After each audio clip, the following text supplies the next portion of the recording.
Hello, my name is Jonah Jonathan, and welcome once again to the Jazz Musician's Voice.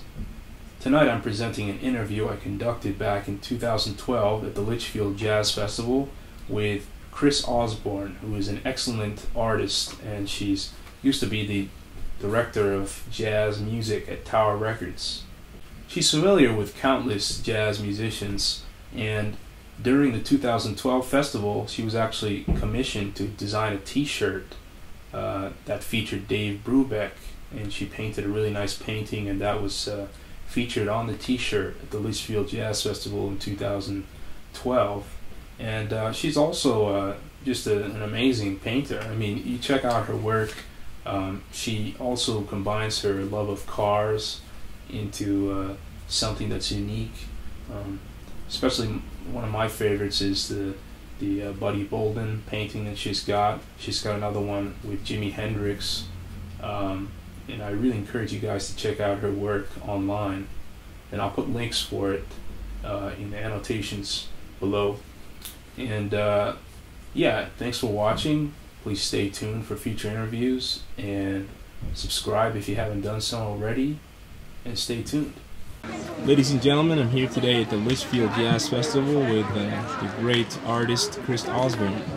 So, Chris, could you tell us a little bit about how you get started with making such great paintings? I understand your photo was featured this year on the festival t-shirts. Right, I've exhibited at this festival for I think 11 years, and this year Vida Muir, the director, asked me to do the art for the t-shirt. And I had a painting at home that I had started in 2009. It was of Dave Brubeck when he was playing here.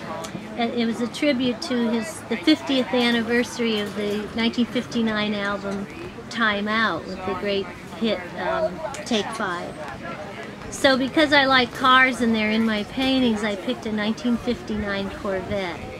So I placed Dave with the Corvette, and the painting was not finished, and I brought it and he signed it. So when Vida asked me to do 3 years later t-shirt art, I brought it out, and we decided to add the Litchfield Jazz scene in the background, and it was still including his signature. So it's donated as an auction piece for the school, the kids' jazz camp school. Litchfield Jazz Camp. Yeah. So you got started with jazz. I understand you worked at Tower Records for a while? Right, from 1988 to 2000. And I left in 2000 to do my art full time. I moved back to New England. I'd been in New York a long time. But I was always painting. But the influence, I love jazz, and so being the jazz department manager was a wonderful world of people coming in, performers, sales reps, record people, and the general public, the buyers.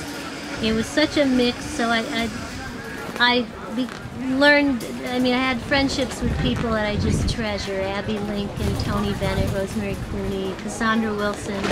Cassandra has commissioned a painting from me of her grandmother. Tony owns some of my art. He's a great artist, so we hit it off right away when he was shopping for some Duke Ellington recordings in around 1990.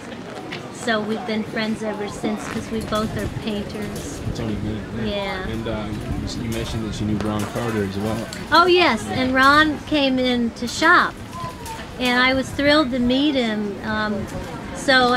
One of the highlights, I remember when the box set came out in the around what, 1997 or 6. What was that? You would know. It was the live recordings of the Miles Davis Quintet. Oh, maybe live with the Plug Nickel? Yes. Yeah. So Ron came in and I said, Sony just put that out. I'll get you one.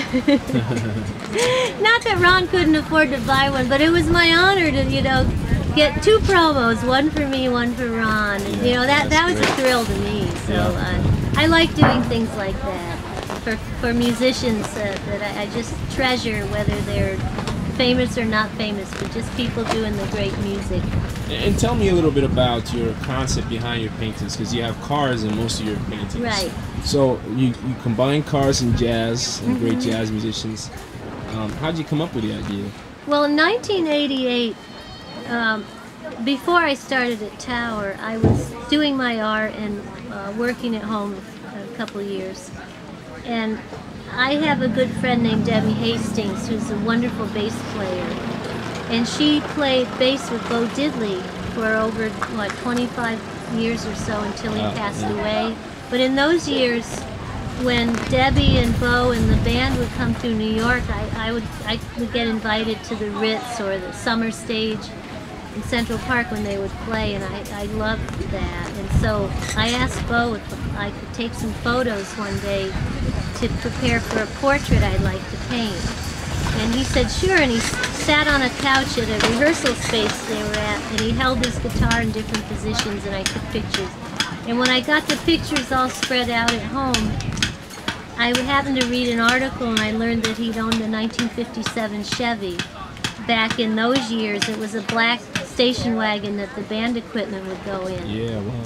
So I thought, I knew a 57 Chevy was a kind of iconic American design car that most people knew.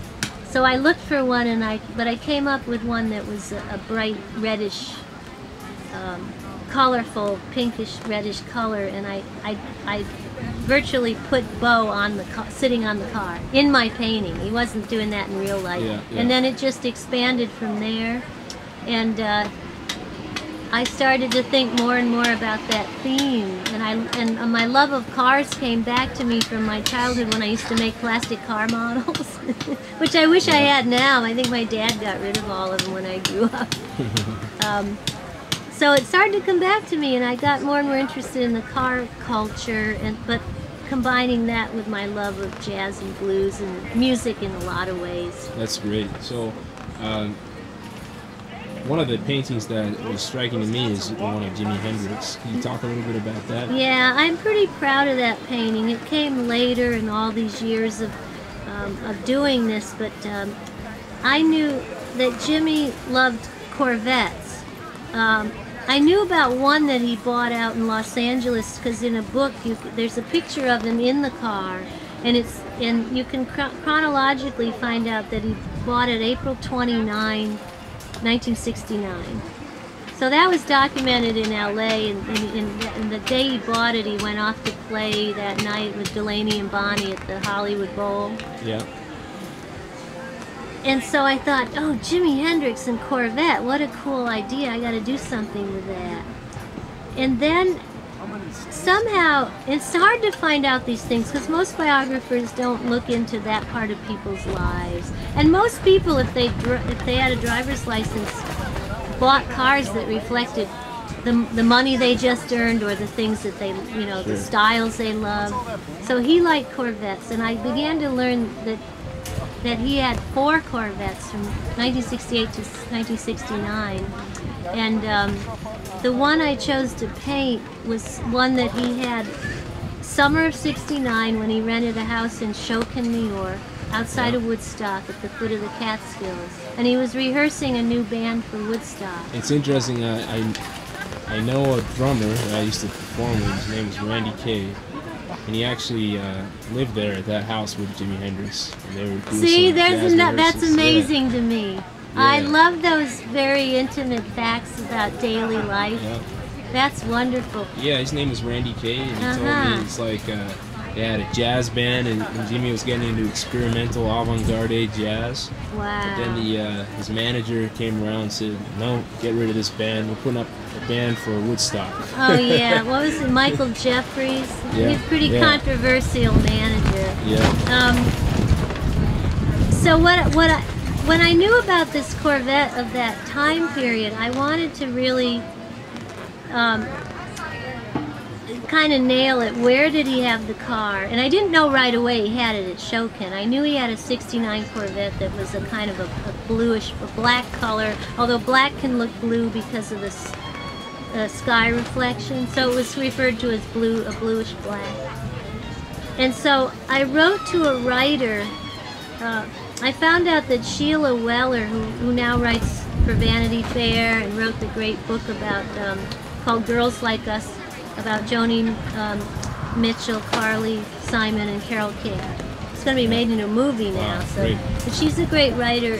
Where I learned about Sheila, and I wrote to her care of Vanity Fair, hoping she'd get my letter and my picture of the Hendrix painting unfinished. I didn't have a background, and I said, "Do you know any? Did you happen to see this car when you interviewed?" She interviewed Jimi at the house in Shoken for one of the early Rolling Stone magazines. Wow. September '69. So that was very early.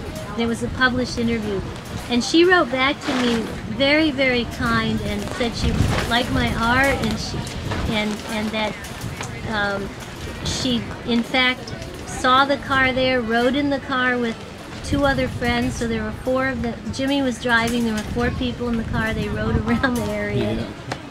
And that told me that yes, the car was there. And then Eddie Kramer, who was his recording engineer for everything he did on tape, from England to LA to New York, I wrote, his son owns, Alex owns a car repair restoration shop up in outside of Lakeville, Connecticut, and he services a lot of the vintage sports car people that go to Lime Rock, European cars.